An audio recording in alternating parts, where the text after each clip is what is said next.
I started using heroin at the age of 12. I used heroin from 1972 to 1991.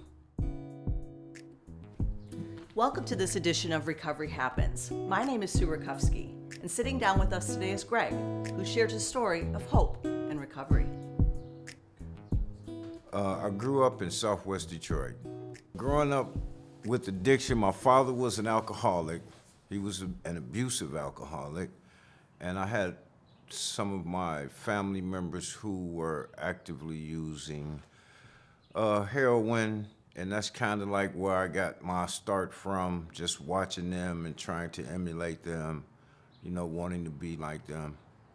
I come from a family that was heavily involved in the sale of narcotics, and it was around. I could get my hands on it. I could take it without them even missing it. It started out just as recreational use, so I wasn't doing it every day. So if I did get my hands on some, it would last me a while, so it's not like I had to steal every day. I started using heroin at the age of 12.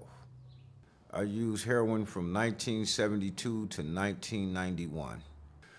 Well, when I started to realize that heroin was a problem, it was right in my late teens when I was starting to feel the negative effects more when I couldn't get my hands on it. The sickness was starting to get worse and worse, and I couldn't hide it like I did when I was younger. I had dropped out of school and I got arrested. I got caught with 700 packs of heroin. And the judge gave me an ultimatum of you can either go to prison or you can go back to school and bring me a diploma. You have a year and a half. So I chose the latter option of going to school and finishing my high school diploma. After I've completed high school, I went to the Coast Guard, and there it kind of got a little worse because I started experimenting with other drugs like cocaine and mescaline and stuff like that. And being in the Coast Guard and working on the coast of California, they weren't, the drugs that the Coast Guard got from ships, they weren't really that secure, so we would take it back to our bunks, and we'd be getting high, and that caused me to be discharged from the Coast Guard, even though it was honorable, but it was the cause.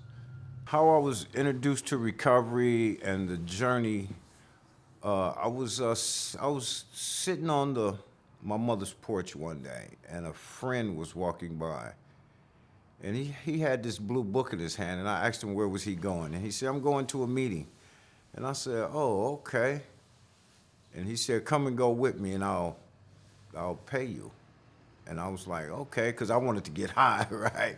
So I went, and I sat there at the meeting, and he actually paid me to go to meetings for my first 3 or 4 meetings. But I still didn't stop getting high. I continued to get high, and when I went to my mother's house one day, and she told me, you can't come here. And that was the last day that I got high. I went to a shelter downtown Detroit.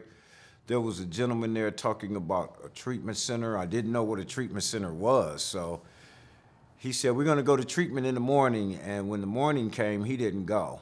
But I did. I've been clean since October the 10th, 1992, 26 years. Life is like today is, I'm a recovery coach in a hospital in Detroit, and I really enjoy helping the people that come in that's heavily intoxicated, maybe an overdose. I believe that one addict can really help another addict at that really desperate moment.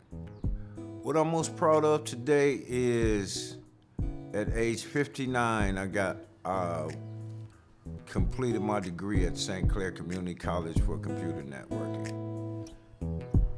Thank you for watching Recovery Happens. If you know someone who's struggling, please have them call us.